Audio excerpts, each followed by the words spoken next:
episodes before the year's out. We need to, because I need to get back in the flow of doing this stuff again, and I'm trying to get that back into my schedule once things finally die down here and the baby drama and all that. Just when we bring you back on for a voice actor, you're not going to be all nervous again, right? You still got your wits about you, right? You make it sound like I'm not nervous for every one of those shows. You've been handling it real well. I'll tell you, I was mentioning to you offline. We had Tom Taylorson on Monday for our voice actor D&D show that we do. I don't know if you've seen it or heard of it yet, but it's pretty interesting. And those guys, the crew that I do that show with, are all like, they don't interview people. They have regular jobs. They were in awe of Tom Taylorson. And I gotta admit, we were like that when David Hayter first came on a little bit. Still, every time he comes on too. Go watch. When you get some free time, go back and watch the first 5 minutes of that interview this weekend, and look at the progression that we've made as hosts. Dude, I came on that show. I got a fresh haircut. I had a button-up shirt. Like, I was like, because you guys couldn't see my hands, but they were like doing this the whole time we were talking to him. I'm like, oh my God, what am I doing? What do I say to him? That is really a testament to how like different kind of this show has been, the Codec, as opposed to like there's some other voice actor interview shows out there. Yeah. Ours are very like spontaneous. Like you'll get like maybe a week, sometimes a couple of day head notice of like who's coming on and what we're going to talk about. Whereas, sites like PC Gamer or IGN or, GameSpot, when they do their like interviews, we plan these for like a month, and they've got like this nice list of questions they probably go over with the guests. Not here. It was, you were playing Metal Gear Solid 3, and I said, hey, Ronin, you want to interview David Hayter? And I said, you're bullshitting me, right? That's a joke. That's a joke. You didn't get him on the show. Goodness. And we didn't have a show name back then. It was just called The Interview Show. That thing we do when the guests come on. It was original. Yeah.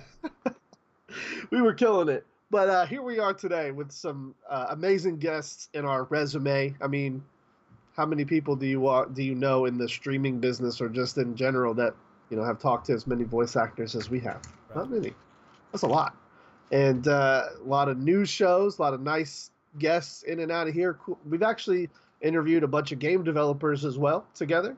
And here we are today with some interesting gaming news. One of the segments we haven't done in a while. I haven't done this at all this year. Yeah, there's been some time for sure.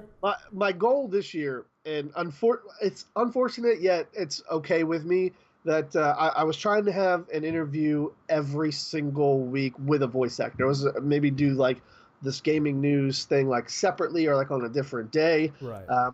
But real life demands.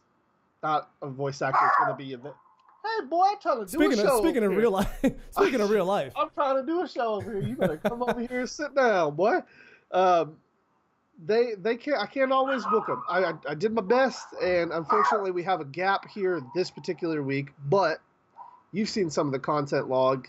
Got a lot of interesting things coming up. Yeah, definitely. So let's dive into some of the interesting topics we have to talk about. I'd like to start it off with remastered, re-release Night Trap coming back at you. Are you gonna buy this? I probably am, just for nostalgia purposes. Yeah, for nostalgia purposes, because like you don't see this thing happen every day, right? It's a once in a blue moon thing. How is it even happening? I'm sure you saw like it tried to like do this before, like a couple of years ago, or maybe it was last year or something like that. It tried to like get kickstarted. Yeah. There was a lot of talk about that, making that happen, and I didn't think it was going to go through, but here we are today. It's coming out. What the hell? So you're gonna get it. You're gonna play it. I am totally gonna play it. I might not stream it though. That might not be the best idea.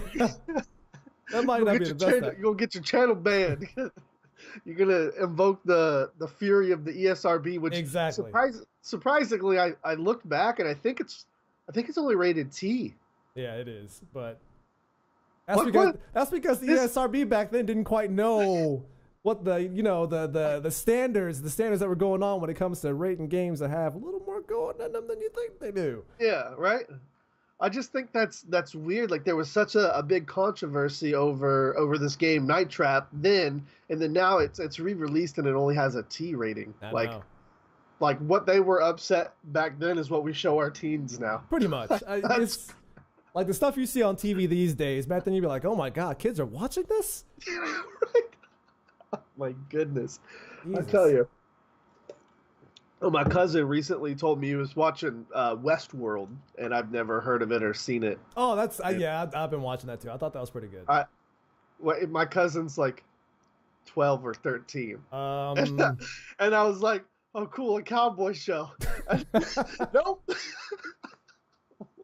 I mean, you know, hey, look, I can't blame them. Like HBO, I was introduced to that when I was 13, so there you go. What is going on, man? Yeah, so Night Trap coming out. I'm interested to see exactly like how many people. You're always a special case because you've got like a little bit of that nostalgia factor, obviously, but you also like oddities in games and anime games and games that aren't normally like mainstream. So I figured you would like the niche crowd, if you will. Yeah, right. There you go. I wonder how many actual like regular casual gamers are going to be picking up Night Trap. I can't. I mean, like there might be some people out there that are in it to see what it was, and I totally recommend if you're into that, absolutely go ahead and pick this up to see what it was if you never had a chance to experience it before. But just don't go in expecting something that's gonna revolutionize. Yeah, right. Because that's not. I mean, that's not what it is today. Maybe it was that back then, but that's not what it is today. Okay. Well, next one up on our list is a game that I feel is kind of trying to like squeak by under the radar due to its like last iterations controversy. We have some interesting and some new mechanics in the new Shadow of War. Oh yeah. The new Middle-earth game. Yeah, the next installment in the Middle-earth game series, introducing a new Nemesis system. They've got some really cool features, but like I said, it's almost kind of very low key as compared to last time they were here paying YouTubers to promote their game and not telling anybody. So I thought we got past this. What happened? What are your thoughts on where that game is right now, and does it look to have improved enough and added enough new stuff to get you back in? Because I think you liked the original game, didn't you? I did. I do think that, in my personal opinion, the amount of Game of the Year awards that it got back then were a bit far-reaching. But I did enjoy it quite a bit to a point where I'm totally okay with them doing a sequel because I want to see where they take this system next. What I liked about the original game, like the Nemesis system was the core of that game. Yeah. And I had wished they had done more with it instead of just having enemies that you could clearly cut the head off one of the orcs, right? And then will come back later on like it never even happened. And it's like I see you're trying to make it where a lot of the intenseness of that game is always on point because you have these enemies recycle through the list, but it's not believable at some point, and it starts to set in. Yeah, and it's like you start to realize that I'm seeing the seams on this system a bit more, and it kind of takes me out of it a little bit. Exactly. So I'm hoping they work that a bit more into this one and make that a bit more seamless for one, and that the system is a bit more involved. Which, from what I saw, the gameplay demo they released a while back, it seems to be a lot more involved than it was back then. Oh yeah, definitely. Yeah. It seems you have a lot more like distinction on the different types of like captains or like orc captains around. Like they're not just, like you said, kind of the same ones recycled. Right. They all seem to have like a personality that may be similar to another one, but isn't exactly the same. And I think that's looking pretty neat. Yeah. Obviously, graphically looking good. What I really enjoyed about the first one, and I really hope they do some more with in the second one, is like when you lose and when you die, like how they'd be like, didn't I already kill you or something like that. Like that. I love a game that can explain away dying and respawning. Yeah. Like there are some games that tackle it in the incorrect way, at least in my opinion, and it's just there's no progression or there's no like remembrance there. Then there's other games that they try and cut that out by just restarting from like a previous point and saying nothing you did up until that point actually happened. I like what they're doing with the first one here, so I hope they have some more interesting mechanics for that. Like maybe the more you die to a certain particular guy, the more confident he is with killing you or that kind of thing. think that would be interesting. But Shadow of War looks pretty good. Yeah. Hopefully, they aren't paying any YouTubers under the desk to promote the game. Warner Brothers, I don't know, man. Let's see your checkbook, bro. Are they paying you? I can't talk about that. NDAs. You know, I can't. Look, I would share this information with you guys if I could, but I can't. You know, I gotta keep it on the DL. You know, you never know. It's not working out for them so much on the box office, so they gotta rely on these games, man. Gotta keep Warner Brothers afloat. When the voice acting career of mine kicks off, you know, I gotta be secretive with this stuff. I'm sorry, I can't. I could see you being an Uruk. Could see it. You know what you mentioned? I kind of can too. I didn't think about that until you said something, but yeah, I could see that. I could see that. All right, so those were kind of mainstream. Those things have already been popping off. Yeah. What have you heard, and are you in the know with PlayerUnknown's Battlegrounds? You ever heard of this game? Yes. What is your opinion on this game? Because I have a very strong opinion on it. Some people who know me personally that watch the show, some of the guys that I play the Arma with on Warfare weekends or whatever, they already know what my biggest complaint with this game is. But I'm interested to hear what you think of it before I utterly tear it to shreds. So it's basically a glorified H1Z1 King of the Kill mode, basically. And I mean, granted, it does look a lot better in many cases than what that game is, and it does do a lot of the mechanics better than what that game does. As somebody who hasn't really been into those games at all, I don't know. Like there are people out there that swear by this game like it is the next best thing that has happened since 2 million players already since the long-awaited second coming of Jesus Christ. It's weird because I don't quite get the fervor behind it. I don't get it either. I've tried to wrap my mind around it, and I still okay.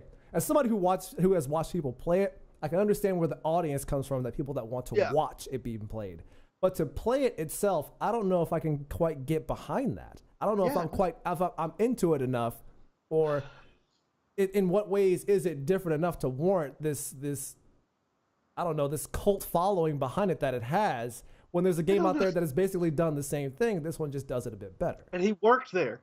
He worked on it. Yeah, he worked on the previous game. So it's I don't know. In addition to that, the guy made this same game in Arma 3 before it was even in H1Z1. Yeah. So okay, I'm so glad we're on the same page. Yeah, like I've been watching, I've been hearing people talk about it. I've talked about it, and I still don't get it. So I don't get it, man. I think, I mean, the obvious marker of the game is it's a streamer game. It's a game for, like, you know, mid-tier, you know, big-tier streamers to play their quick game modes, and their audiences can watch, and sometimes they're fun to watch. I get that part. That's never the concern for me.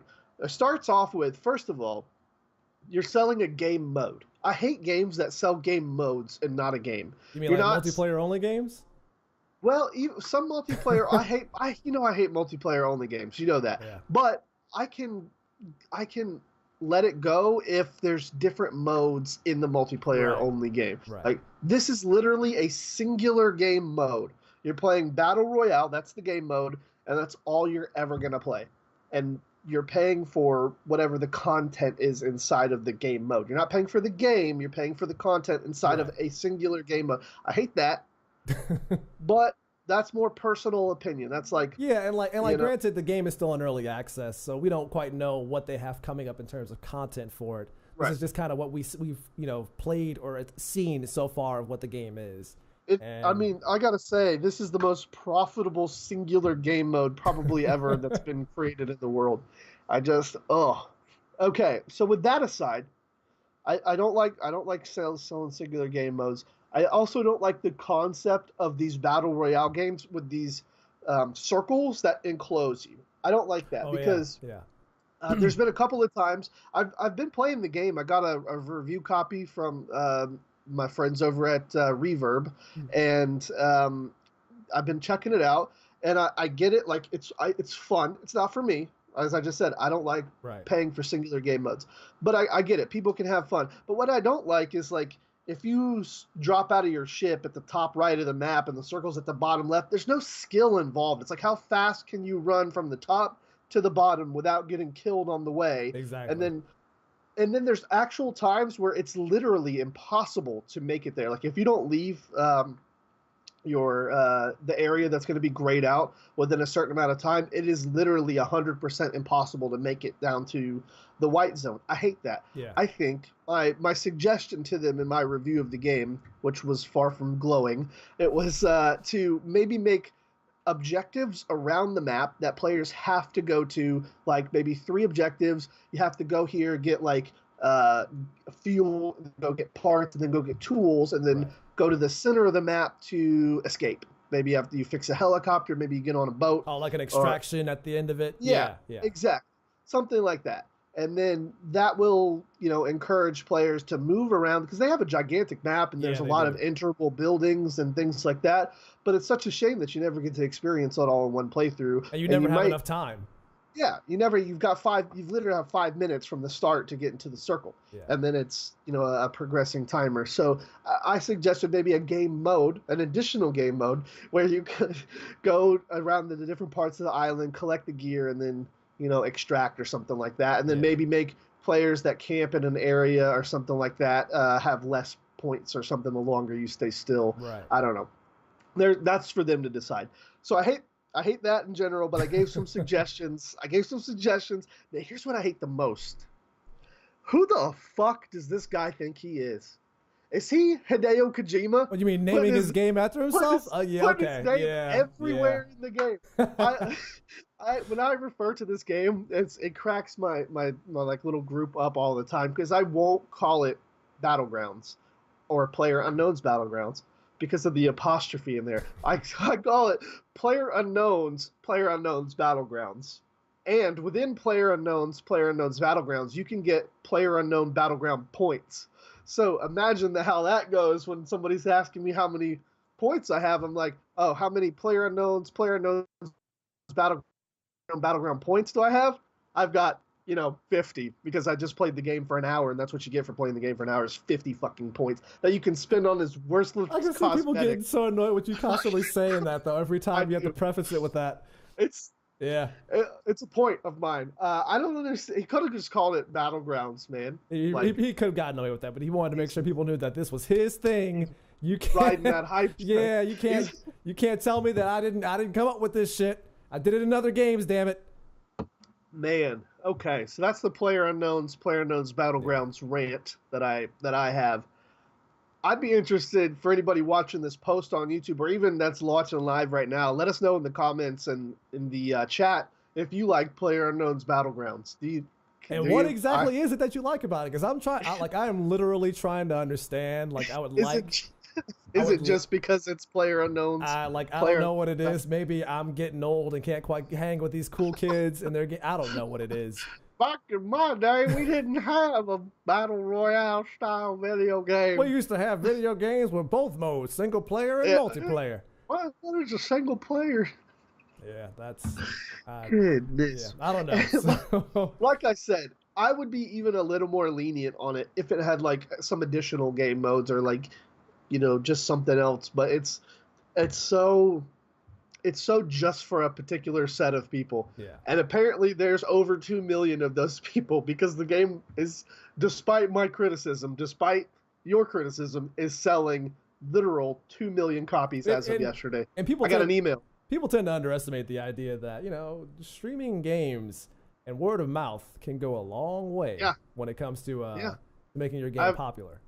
I haven't seen a PlayerUnknown's Battlegrounds commercial on TV. I haven't. Hey, Atlas, are you watching this? You hear what I just said?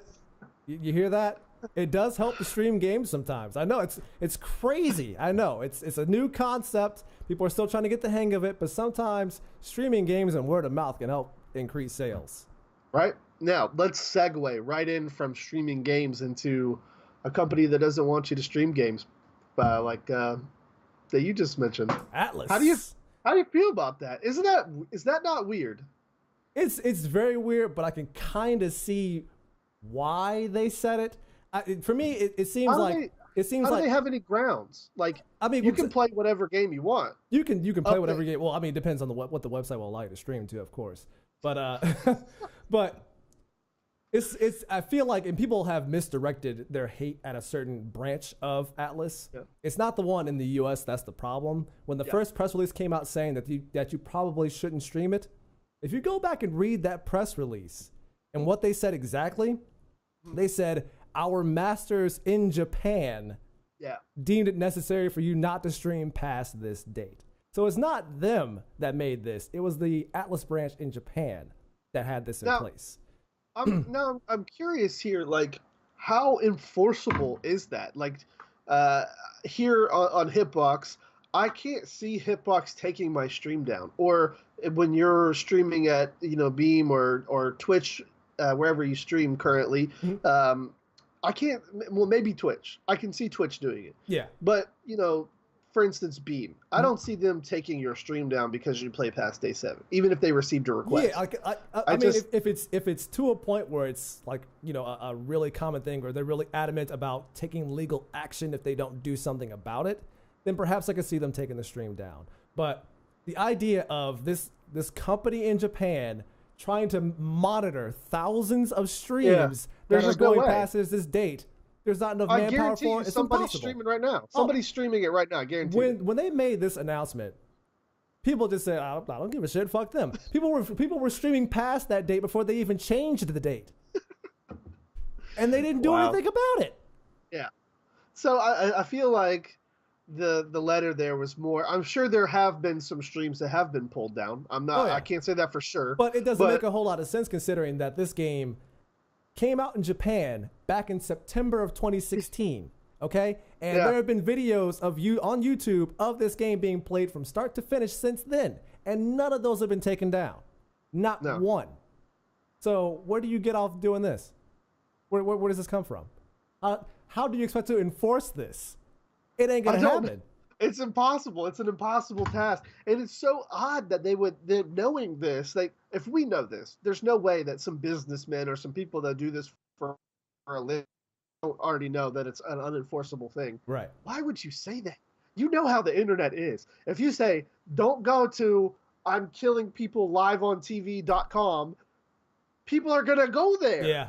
Yeah. That's how it works. And it's like, it is funny because when they made the change to the new date, like the whole reason for this is for them to avoid spoiling the game. But don't just sit there and make this announcement saying, "Oh yeah, well now you can't stream past this date, which is the final half of the game." I'm like, you just spoiled when the final. Yeah. I don't understand it, and I think, and this is I've kind of tried to process this whole thing in my mind in a certain aspect. I think there is a part of Japan that doesn't quite understand the culture, the rest of the world. Well, not just that, but like the culture of streaming and online content in general. And I think that disconnect is why things like this happen. Because for a while there, Nintendo was against the idea of streaming games. And they thought the idea of streaming games on Twitch was stupid and that nobody would ever do it, while Twitch was becoming popular on top of that. So I think that they just don't quite understand that, and they have to kind of get with the program, truth be told. They really do. And like I said, if you put out like a thing that says, hey, would you please not stream past this day, you're going to get a lot more people that say, okay, this is what they're asking me to do. But when you go out and you say, if you stream it, we will take your stream down, we will copyright strike, we will DMCA, then you're going to have a lot more people opposed to that. For instance, there's a game that I'm currently part of playing the alpha testing, and they have it under NDA. It's a loose NDA. I have not signed a document or agreement, but they didn't say, hey, don't tell anybody or we're going to, copyright strike your YouTube and we're going to ban you. They just asked nicely, hey, could you not share details? Yeah, could you not share details of this game until this day? And I said, sure, I can do that. No, not a problem. Yeah, like that first press release came off as a straight up threat. And that was, and people, when you threaten somebody, they're going to do something to totally go against you when you do that. Especially the internet. Yeah, especially the internet. The internet doesn't give a damn about your threats, okay? No, they do not. Their immunity and their onion routers and all of this.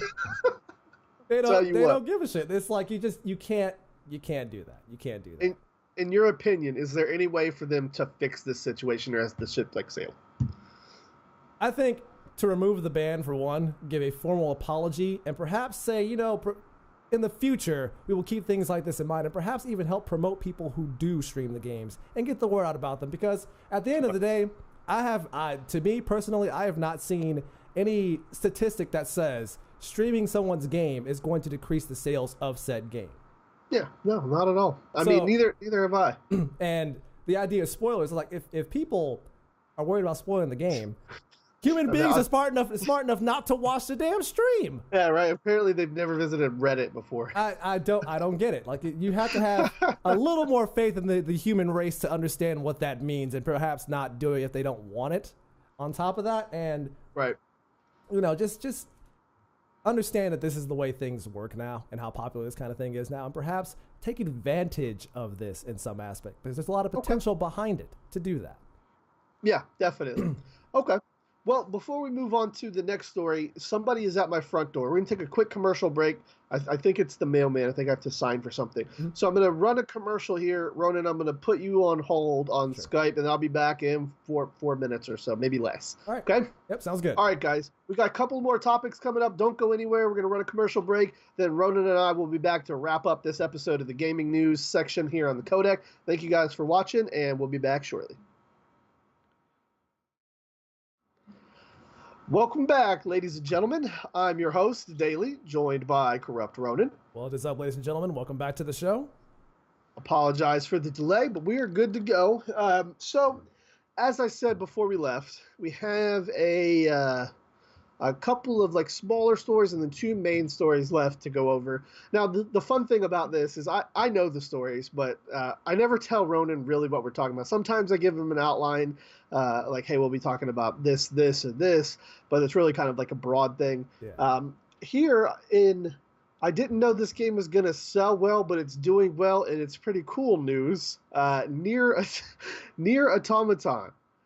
Have you played it yet? How do you like it? And what the fuck is up with its DLC? All right, so NieR Automata, or Automata, as some people say. Like, there's like a variation of how people are saying that. There's people like you that know what it is, and then there's people like me who like. I've been going by Automatopoeia.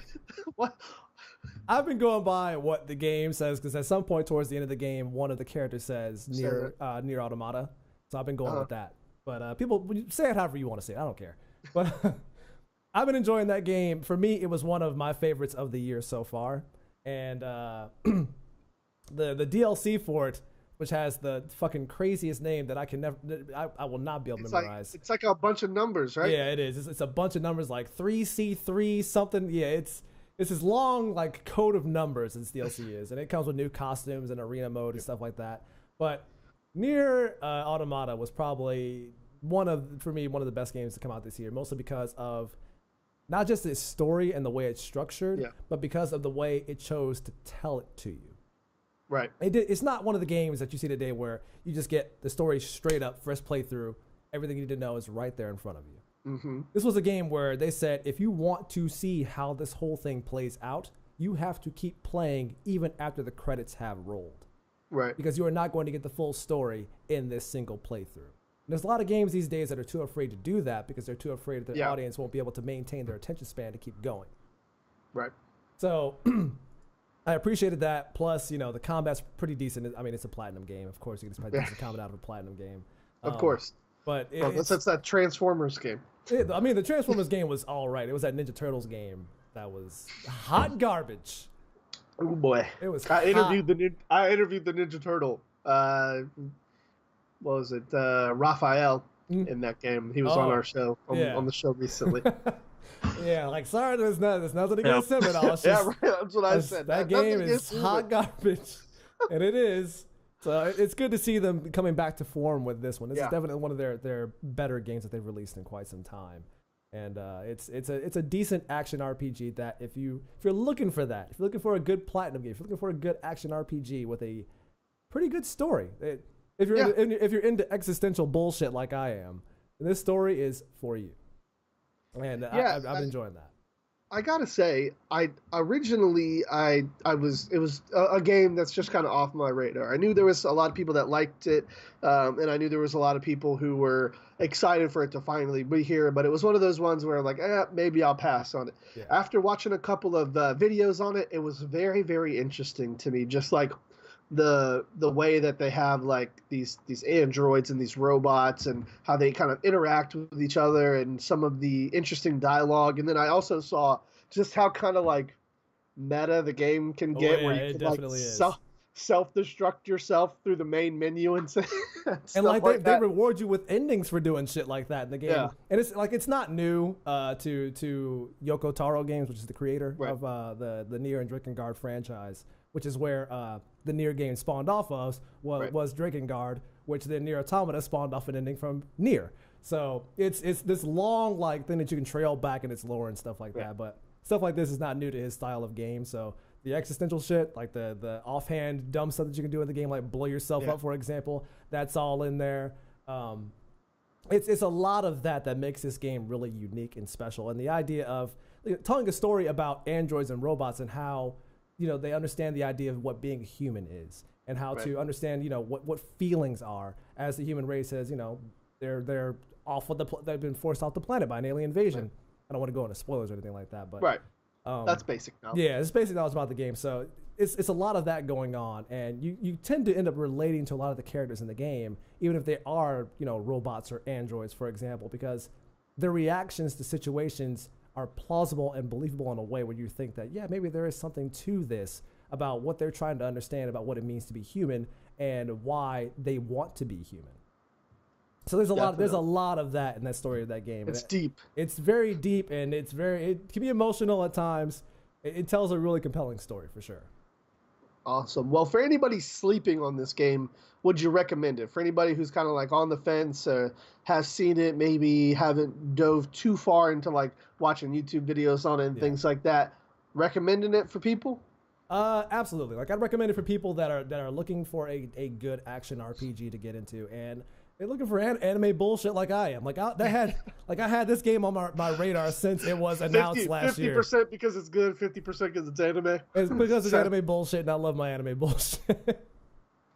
So yeah, I had this game on my radar since like E3 of last year, and I was really excited about it. The soundtrack is fantastic. Yeah, absolutely fantastic. So.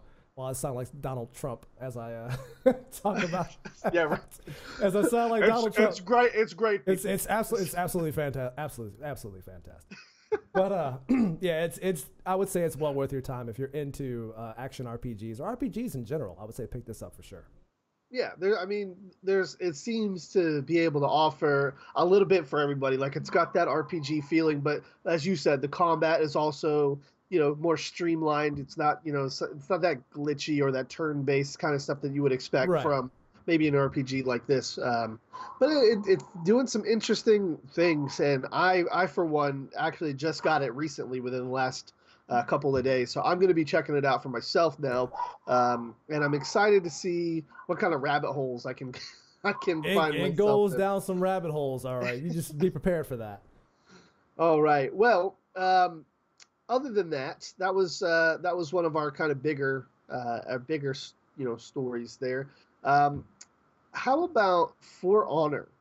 That's something that's recently been in the news. There's some players all band together and kind of quote unquote boycotted the game, but it's more like a blackout. In my opinion, boycott is not purchasing a thing or a service or something like that. Once you've already buy, you can't really boycott. You can't really boycott. Yeah, they got your money, so. Yeah, they got your money. But they attempted to do kind of like a blackout, and it seems that Ubisoft has responded and kind of changed it. And the story here isn't necessarily directly about For Honor. I know you and I have talked about For Honor before. Mm-hmm. It's more of like, why does this and how does this keep happening to Ubisoft? What is going on here? Okay, so this situation that's happening with For Honor is like a mirrored image of what happened with Rainbow Six Siege, right? And what has happened with Tom Clancy's The Division. They're not identical, but they're like extremely similar. Yeah. They each have their own, like with the Division, it was more about, content, like post-in content. With For Honor, it's been more about the microtransactions and how much money and time you would have to sink in the game in order to get everything. And then the response of, well, you're not supposed to get everything. Well, you're not supposed to get all my money then, in my opinion. And then, right. And then with Rainbow Six Siege, the game was buggy and broken, and then I had my own complaints about it being a singular game mode, basically. With barely any content to it on top of that. Barely any content in it whatsoever. Yeah. So, I mean, three different strikes here from a company who usually, not all the time, but usually puts out a decent enough game. Yeah. I mean, the Assassin's Creeds have all been decent enough, with the exception of the infamous Revelation? It was Unity. Yeah. Unity. Which was absolutely terrible. But the other ones have all been pretty good. The Division has kind of regained its traction and its footing. Granted, it's going wherever it's going now. It's got microtransactions in it too. Yeah, like they're doing that, and people aren't a big fan of the new microtransaction stuff they're adding. Like it's like it built this momentum back up, and then it started kind of sliding back down the slope again. Which is weird. Rainbow Six Siege is the success story of the bunch. They've regained, I think, double the players that they had before, and they also have like a starter edition for $15 now, and they've got content updates that have been free and that kind of thing.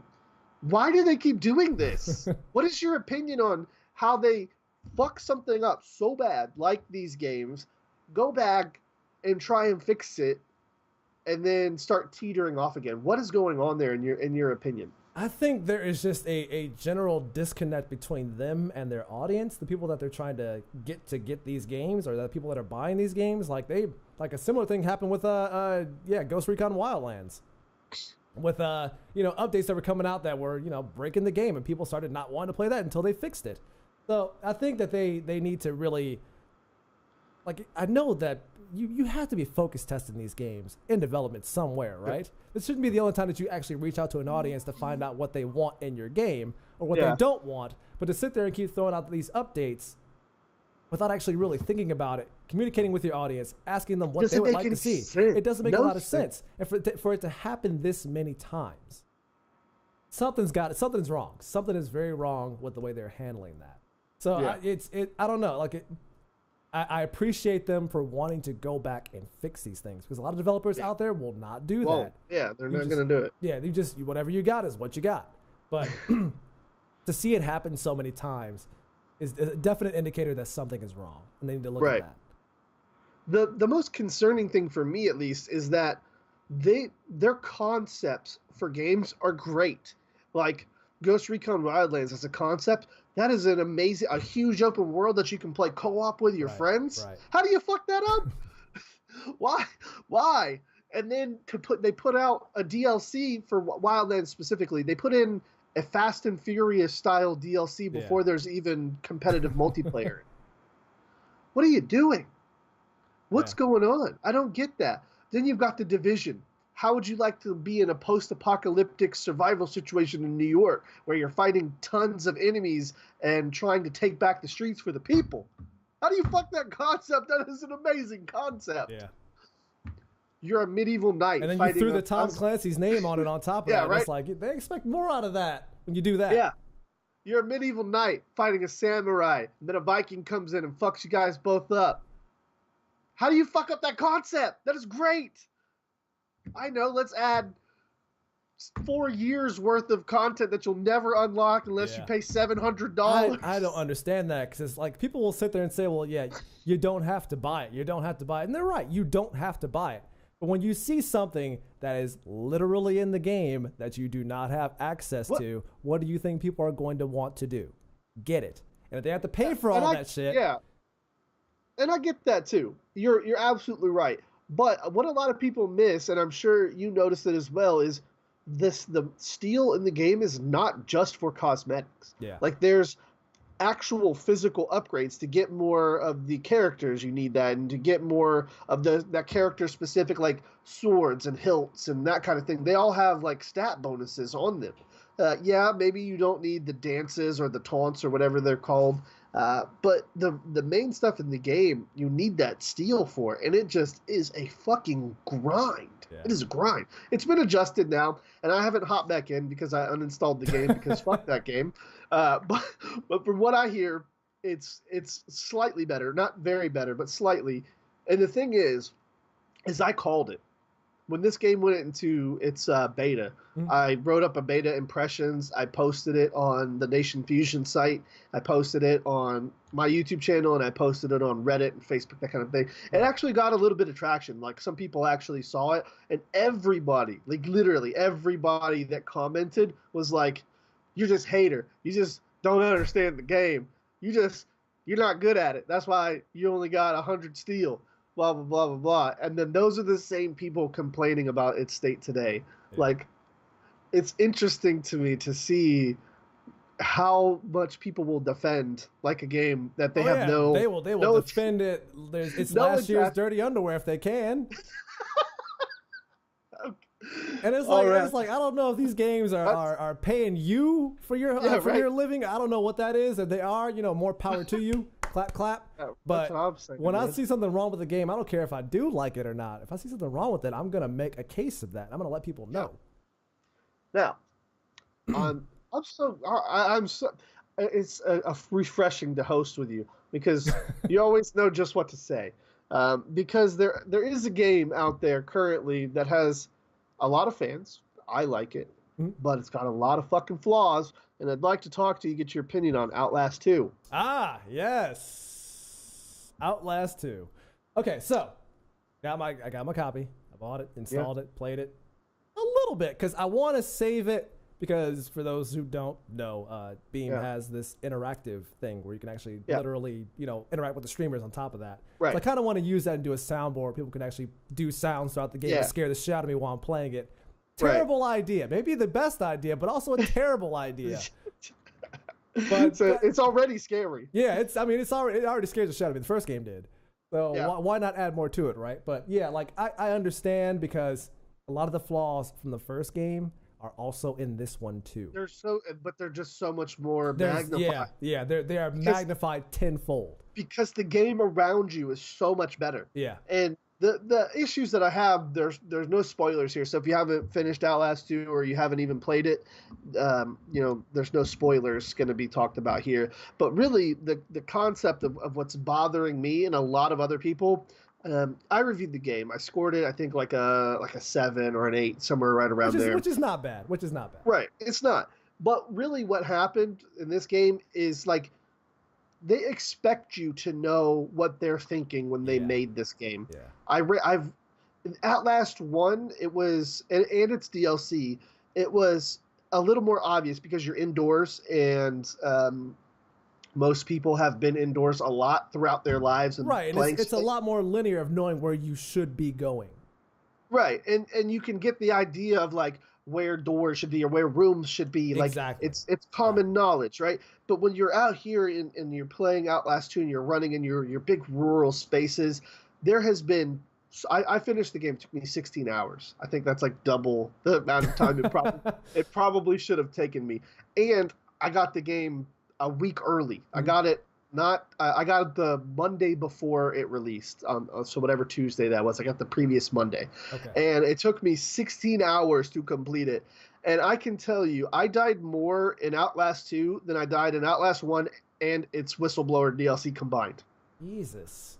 Yes. There's sections and you will just think you're going the right way, and it'll be like this little corner off to the left or this little tiny divot underneath a rock or something like that. Or and like I get it. A groove underneath the door that you have to crawl through. Yeah. And there's one very early in the beginning where you have to like climb up through like a door frame at the top. I didn't know you could do that. Right. And you will just die so many times in certain sections. Maybe you haven't experienced it yet, but I guarantee you will at some point. You'll just die to the point where it's not scary anymore. Exactly. That broke my heart because I really did like this game. Like, I like the idea of the cult thing, and I like the school sequences, and like, it was fucking with my head. I'm like, in this one place, and then literally all of a sudden I'm in a different place. Like that's really cool. And the interesting like storylines with the things that are going on in the school, that kind of stuff. I loved it, but I would get into these sections where I'm just like, where the fuck do I go? Okay, I'm just literally gonna run around till I die. On the off chance I find out where I'm supposed to go, I'm not gonna go there. I'm just gonna die again. And then come back and do it right the next time. Come back and do it. Yeah. I hated it. Yeah. I hated that part. And that's a thing that tends to happen in games like this, like Alien Isolation. Same thing. You will not know where to go in many cases or what to do, and you'll end up dying, and you'll die so much trying to figure out where to go or where they want you to go to the point where it's not scary anymore. It's just frustrating. Right. And like I said, it happened in Outlast 1, but it was much more manageable. I would only die like once or twice before I figured out, okay, I'm not supposed to go that way because, like I said, it's in a more familiar like area. Like I know what a building should be like. I know where like there should be ducts on the floor. There should be vents on the top. I get that. I don't know where like a sliver underneath a rock should be in the middle of a desert. I don't know it. Yeah. And I understand how they expect you to understand or know where that is when it's dark as shit outside or inside a building and you can't see where this stuff is. Yeah. Exactly. But I will say I'll give them props though for the school stuff because Red Barrels, for people who don't know, masterfully done. For people who don't know, Red Barrels, it consists of a few ex-Monolith people that worked on the Fear games, and if you played Fear 2, there's a lot of school sequences in that game. Oh, boy. Yeah. So one of my favorite games. Cool. Yeah. One of my favorite games. In fact, one of the guys coming up on a episode of the Codec here that I'll be updating you on the content log later is Paxton Fettel from Fear. Oh, dude. Can't wait to talk. That'll be good. I'm excited to talk to him. I think it's going to go similar to our interview where we talked to the lady that played what's her name? Samara. Oh, you mean in Fear? Alma? Yeah, Alma. Alma. We had Alma on the show before, and we asked her what the fuck happened on Fear 3. That's what did happen with that game? Something happened. I don't know. Nobody knows what happened, but something terrible happened because Fear 1 and 2 are fucking great examples. I really enjoyed those games. Those are great examples of action horror games. Like that's how you should do it. You always had at least an idea where to go. You never knew exactly, but you had an idea, and you always felt like you could die, but you would at least die fighting. Exactly. And that was great. Here in Outlast, I know you're supposed to get that idea of like you can't fight back or anything like that, but I would have liked maybe a mechanic where I could like push people off me because there's a couple of QTEs, but they're very selective on like when you can use them. And there's literal times where like you'll run down a corridor and there'll be an enemy in the corridor and you can't fucking go around him. So you're like, it's either a waiting game or I'm turning this shit off and I'll come back later when I'm in a better mood game. Right. I think that's why it took me 16 hours. I can only play it at 10-minute intervals because they nail everything else. I mean, you can attest to, I'm sure, just out of the portion that you've played, the horror aspect of it is great. The jump scares aren't cheap. When they're there, they're worth it. The overall like ambiance and like the textures, like the blood, all that, it's all great. There's some new features where you can like look down and see your batteries and your bandages. There's the camera aspect where you can go back and review your footage. Yeah, like watching recorded footage was pretty cool. I thought that was a really cool mechanic. It's like it's great steps all around you, but then you're like, well, where the fuck do I go? That's frustrating. And I kind of wish they would go back to the things like Fear where you feel empowered while also playing a horror game because they also did the Condemned series. Condemned 1 and 2 was great. Yeah, those games were great, but they were scary because you were always in like dark places with bums and stuff like that. You never knew what was around the corner because they were always hiding, but you never felt defenseless because you always had a weapon on you somehow, but it was still scary as shit. Yeah. I don't know. Yeah. I don't know what they're going to do, man. Hopefully the DLC will correct some of these errors. Hopefully they've heard the feedback. I know I gave I put my review out about a week, maybe not a week, maybe like 4 days or so before Angry Joe, who's a big YouTuber for those of you who might not have heard of him. But his review and my review almost sound like they were copied off of each other, even though mine came out a couple of days before. Right. Like, we both loved the horror aspects of the game. We both loved, like, the improvements with the cameras and the batteries and all that kind of stuff. Like, it makes sense. But we just hated dying over and over. Yeah. It takes the fun. It literally takes the scariness out of the game. It ruins the immersion when you do that. It ruins all of it. I was so scared of that bitch with the big thing. Oh yeah, when you first encountered that scared the shit out of me too. Dude, after she's killed me 6 times in a row, it's like it doesn't matter anymore. Yeah. I tease her on purpose. All right. Just get it over with. I'll come back. Yeah, I know where to go now. All right, last topic for today. My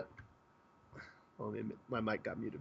Our last topic for today in the I can't believe this is what we've been waiting for news.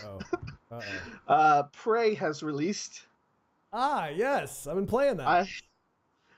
So have I. I played the demo all the way through. I've played probably a couple hours of the game to this point, and I'm like, this is what we've been waiting for. This is Prey.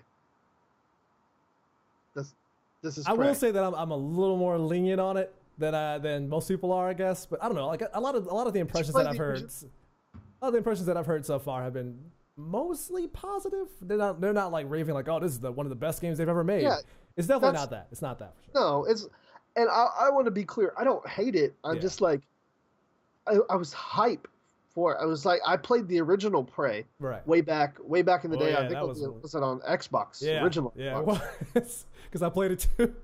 Yeah, man. I went through that game with my giant controller, and there was some cool sections on like the alien spaceship. It reminded me a lot of Xbox 360, by the way, was when it came out. Was it 360? Yeah, okay. 360. I remember playing the game, and it really reminded me a lot of this old movie. You probably haven't seen it because I think you're like a couple of years younger than me, but maybe you have. I don't know because you've seen some crazy shit. It's called Fire in the Sky. I think I've heard of it, but I haven't watched it. It's an old 90s like sci-fi horror movie. Okay. And it's one of those campy like abducted by aliens, and then the town has to figure out what happened because he's been returned and he's acting funny, that kind of thing. The original Prey was similar to that. I mean, it wasn't exactly like that, but it gave me that feeling. Like it was supernatural, but there was like this weird ambience presence of like aliens and stuff. Right. And I loved it. I thought it was cool. Yeah, obviously, it did some cool shit with portals that was way before Portal actually came out. Exactly. Yeah, it was a great concept and a great idea. Here, I don't know what it is. My first instinct is to say it's the way the game looks, like the character models. Mm-hmm. But something is just like pulling me so far away from like enjoying the game, and I don't know what it is. That was my first impression. Is like when I got in and I saw like how people looked. It kind of reminded me of a very like Bethesda game. Yeah. And I'm like, yeah. It's definitely an Arcane Studios art style for sure. I'm trying to keep it neutral right now, but I'm about, like I said, I'm an hour, maybe 2 hours in, and I'm just like, okay. I saw this. Maybe it's because I played the demo. I don't know. What are you thinking of the game so far? I will say, because I played the demo too when it came out like last week or a week or so ago, and I played it on PS4, and it left a very bad impression on me because like the input lag, it was terrible. It almost felt like there was a second between actual movements on the controller. And then the audio mixing, I don't know what it was, but it was terrible. And every time like a mimic would show up, you get this loud like ear screeching sound effect in your ear that went from being scary to just grating on the ears, and you would hate it every time it happened. So I'm glad. You like don't want it to happen, not because you're scared of the thing, but because you don't want to hear the noise. Right. It's like I got these headphones on. This is loud as fuck. I've turned the volume all the way down, and it's still piercing my ears. Why is this happening? So it made me like not want to play it after that and left a bad impression. But when they said that, they're going to patch it and make, fix those issues and stuff like that, like maybe I'll give it a shot. So I bought it on PC, playing it there, and there's still loud as shit sound effects. Not as bad as it was in the demo. It's still loud as shit. It's still a little grating on the ears, but it's not as bad as the demo. The controls feel a lot better too. I almost got like a BioShock almost and System Shock vibe from it. the way the theme of it is. Yeah, you're on the space station. Everyone's that's real. That's a good point. Yeah, like you're on the space station. Almost everyone's dead, and you got these aliens that are running amok on the ship. On top of that, but what were you gonna say? I was gonna say I think when you mentioned that that's ticking for me because I think I don't like the collection craft the tubes and the crafting stuff. Yeah. I think that's maybe that, and then like I said, the art style is just kind of jarring me right now because now that you mentioned it, it is very similar gameplay wise like BioShock, like having to collect certain items and certain things. And that I haven't played System Shock in a long enough time to even remember what that was like. It's been some time for sure. But I think that's it, man. That could be it. And I like the idea of what it's doing. I like the idea of crafting shit out of nothing, and they give you all these materials that you can, to fight off the mimics. And let me just say, I like the mimic mechanic. But I think it turn into basically anything and scare the shit out of you. I think that's cool. But it does take away from what they were advertising this game to be in the beginning. Yeah. Because when they first announced it, they kept saying oh no, don't call this a horror game. It's not a horror game at all. But you have all these jump scares in it, and the theme of it feels like a horror game. Yeah. So I don't know is there an identity crisis going on here? I don't know what this game's supposed to be. But yeah, so it's weird on that front. But I'm still very early in, so I can't really give full impressions. I'm still pretty neutral on it as well. So you're not axing it yet, but it's not exactly what you thought. Yeah, it's not fully pulling me in, but I do like certain aspects about it that I've played so far. Okay. I think that's fair. I think that's really the same place that I'm at. I'm just a little more skeptical because I was expecting something completely different.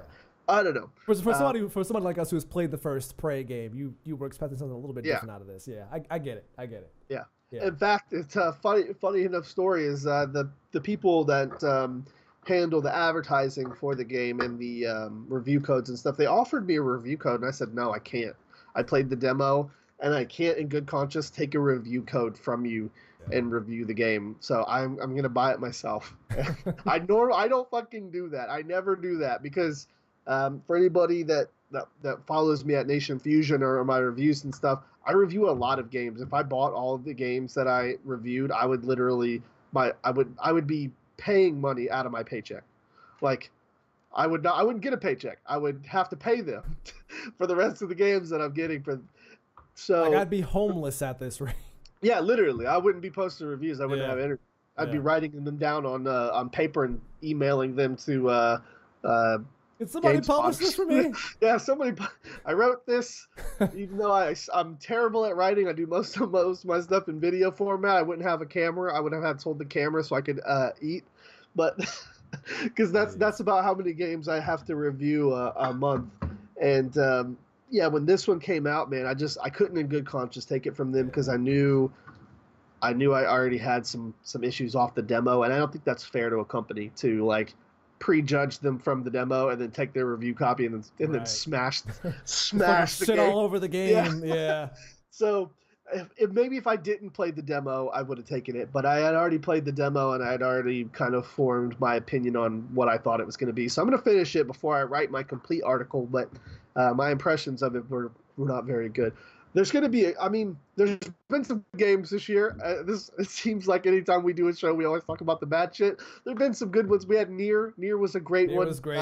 Neo, that came out. That was really good. I really enjoyed that one. Horizon Zero Dawn, I enjoyed that too. I liked Horizon Zero Dawn. I wasn't necessarily on the hype train like everybody else, but I liked it. Yeah. I scored it like a 8.5. What else was there? Was some other good ones. Titanfall 2 was decent. That was last year though. Was it? Yeah, that was really? that was October last year. Oh goodness gracious! My bad. Well, this year there's got to be another good one this year. There was quite a few. There was Resident Evil 7. I enjoyed that. Yeah. Resident Evil 7 that's a good one. I recommend that game to anybody. And really, right now, they are leaving a good lasting impression on me. They've delayed their DLC because they said it didn't meet their quality standards. That's unheard of. We're always anytime we do a show like this, we're always telling why didn't the studio just take an extra month and finish this or polish that or, you know, do this kind of thing? They're doing it. So it's enlightening to hear that they're taking the chances to do things like this and make it worth your while. Right. Definitely. Yeah.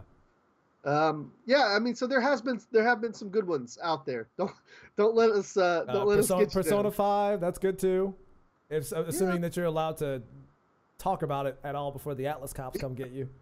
Mafia 3. I thought Mafia 3 was pretty good. It had some flaws. That was last year too, wasn't it? I don't know. If it was last year, then I was super late on getting my review out, which I could have been. But it was good though. I enjoyed the story of that game a lot. Maybe not the gameplay so much though. Yeah, the gameplay definitely needed some work, but that was some first class acting from really everybody involved in that game.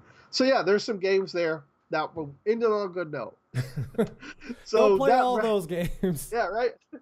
That wraps it up for this episode of the Codec and our first gaming news segment of this year. We're going to have quite a few more voice actor interviews coming right up for you guys. I'm assuming the next maybe 2 to 3 months. I'm pretty sure I'm booked completely with voice actor interviews, so we should have plenty of opportunities to get Ronin back on here, to get Young back on here. We also have the Mass Effect Machina, which is a Mass Effect style D&D that we do every other Thursday here on the channel. And occasionally throughout those shows, we actually have a voice actor come on the show to play a character. Most recently, we had Tom Taylorson, voice of Male Ryder in Mass Effect Andromeda, come on and play a very, very scary villain. I'll send you a clip of that, Ronan, when we get out of here. You can I clipped it on the intro, so you don't have to watch the entire hour episode. But I clipped his voice lines right there in the beginning. So we had him come on. We've got a couple others coming on. And I'm pretty excited. So we've got that. We've got the Codec. Daily, real quick, I'm getting some feedback here from the viewers. Is that your microphone is still muted? I just remuted it. Okay. It's for some reason. I think I've told you this before. With XSplit, if I touch a key, it will mute my microphone. I don't know. Yeah. I've seen that happen quite a bit. I don't know why it does that. It has something to do with the settings. So anyways, what I was saying is we have some other voice actor interviews coming up.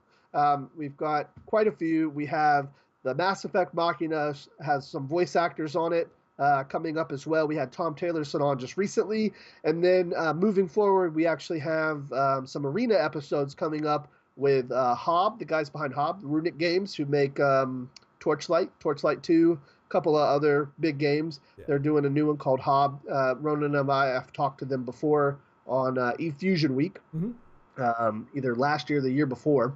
And we also have a interview with Mike Gamble, the I think he's a creative director. If not, he's a producer on Mass Effect Andromeda. He's going to be coming on the arena to talk to us about that. That should be interesting because he's the kind of guy that he'll take the hard question. He'll let you ask, hey, why is there no interesting squad mates in Mass Effect Andromeda?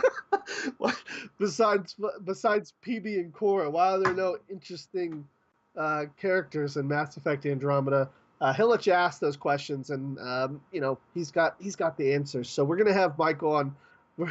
I might not ask that question, but that's how I feel about it. It's the question that everybody will probably want to ask, though. That's how I feel about it sometimes, man. Like, literally, the only people I ever took out with me were PB and Korra. I never took anybody else. I hated Liam, even though I liked his accent, which was weird because I normally don't. But Liam was cool. I hated Jaw. Couldn't stand him. He was annoying. And I hated the female Turian, Vetra. I can't stand her. Stupid. Oh, Vetra. Yeah. I don't like Vetra. I wanted to.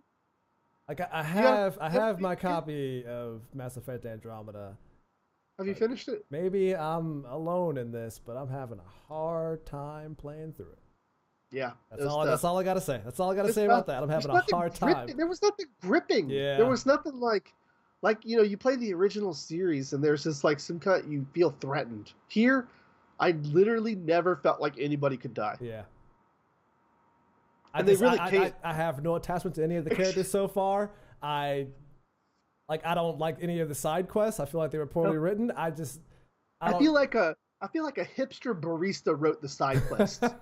I honestly feel that way because there's some side quests that are like gather ingredients for beer. There's one like where you're in this place. I'm not gonna say where it is for minor spoilers. It's a side quest, but the guy wants you to go tell his girlfriend he's in jail, and his girlfriend's a stripper and she doesn't care, and that's the end of the side quest. What? What? What? That's what I said. If you haven't played that side quest yet, look for it. It's on. I might have to for how ridiculous it sounds. It's on I forget the name of the place because they're like all the locations are forgettable. It's on the one that's like a pirate cove bar thing. Okay, I'll have to keep an eye out for that. Yeah, you'll see it, and you'll if be I can find myself to play it again. You'll be like, "What the fuck?" And like I said, I started laughing because I said I never felt like anybody could die, but I actually ran into a glitch where one of my squad mates did die, and I couldn't revive them. Like, they were just dead the entire time I was on the plane. Jesus. So maybe I was mistaken. Maybe they can die. And they're all dead to me anyways. They've all been dead since the start. Exactly. Maybe that's the theory behind the game. Some of you might have seen it on Twitter. I actually had a conversation with Mike just recently because I got in a weird glitch where I died during a cutscene, and when I reloaded the game, nobody would acknowledge me. It was like I was still dead. Like, nobody would talk to me. I didn't have any action prompts to anything. This is what God feels like. I felt like I was in that movie Ghost with Whoopi Goldberg. Everybody's like the squad's like side chatting on the ground. The enemies are fighting the squad, but they were not shooting at me. It was really weird. Oh, that's weird. And I sent him a clip of it, and I had to like reload a save from like an hour before and redo it. I was pissed. Wow, dude. And then if you check my Twitter, these are there. Then I had another time, and I'm sorry to delay the show. I always do this, but. I had another time where I was in the Citadel. I can't even remember what it's called. The Nexus. The Nexus, yeah, the Nexus. That's yeah, it. I was drawing a blank on it too. I was in the Nexus, and in the Nexus, you start out in like a shuttle bay area, and you walk out, and there's like a garden or whatever, like a little atrium right in the middle. And I walked past that. And if I ever walked past a certain line in the atrium, I couldn't go back. If I got back, the game crashed the desktop. Wow. Like the only way I could fix it, I tried reloading the game for like 30 minutes or whatever. I had to reload on a different planet and then come back and not go that way. Like, I had to go around that spot to finish this quest. Because it would just crash every time you get there. It was when I was on this specific quest. Something about it's like a. You might not have gotten to it yet, but when you do, just be careful. It's something with AI. It's like a group of civilians that hates AI. Okay. And you'll realize the quest. It's called like firefighters or something. Okay. And when I had the quest, I could not walk through the atrium, and there's like 2 or 3 different videos on the Codec Twitter, which is over there if you want to go see them. Yeah, you can click media, and it's one of the first couple ones on there. I haven't posted much media on the Codec Twitter lately, but yeah, it was super frustrating. And then there was one other small one where I got locked in the loadout room. I went in the room, in the ship. Yeah. The door closed behind me and wouldn't open. What the fuck they didn't want me to finish the game. They didn't want you to finish the game. They knew something was up. So. That's my Mass Effect Andromeda rant. I'm so sorry. I'm probably gonna be worse for doing this on top of that. But I've seen some videos where one guy had talked to like an NPC on EOS, right, and finished the quest, and then he went and started up a brand new game with another character, and the NPC from EOS was at the very beginning of the cutscene, merged inside of him, and he could actually talk to that NPC and turn in the quest. I don't know how that how does that even happen? I don't know. Probably the same way. If you guys do go check out the media for the Codec, you'll see I had a conversation with Cora where our heads are literally conjoined, like they're merged together. We're that close to each other. Oh jeez. We were getting intimate. We're brain melding. Intimate, yeah. We were brain melding. She's an Asari commando. You wanted to become one together. That's what that was all about. Yeah. Okay. Yeah. Well, that's our little rant on Mass Effect Andromeda. Little extra Easter egg in the codec for you. Anyways, thank you guys so much for watching. That's our content lineup. That's what we have coming up. Hopefully we can get Ronin back on here for a couple of these interviews. I know you're a busy guy, but maybe we can squeeze you in on one of these ones that you're interested in. So we'll have awesome. We'll have some new news on that for you guys in the coming days. Again, thank you guys so much for watching. It's been a blast. I've been your host, and Ronin, it's time for you to say goodbye. All right, well, thanks for watching, guys. Like I said before, which I probably didn't get in my recording because I had to stop it and restart it. I know I haven't been here in a while because of things that have been going on in my life, for example. I've been really busy around here with family and stuff like that. Yeah. So I can't give any time frames of what's new that's coming or when it's coming. But like always, I'll keep you guys posted. You know where to find me. I'm on Discord, Twitter, streaming, YouTube. If you got questions, you can ask me them there. I'm more than happy to answer them for you. But yeah, that's all. I guess that's all I got for now. So I'll keep you guys posted. But as always, this is KorruptRonin telling you guys to stay sharp, assassins, and I'll see you next time. Awesome. Guys, give KorruptRonin a follow on his Twitter account to be updated when he goes live doing his thing. We'll see if we can get him back on the show. As I said, his handle is right below his name, below his face.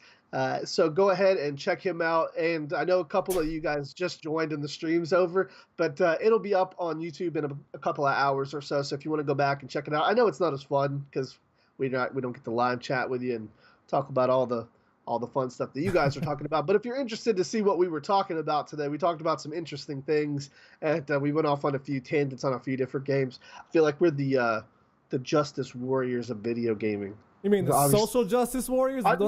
People hate? I purposely didn't say social. I said it. Damn it.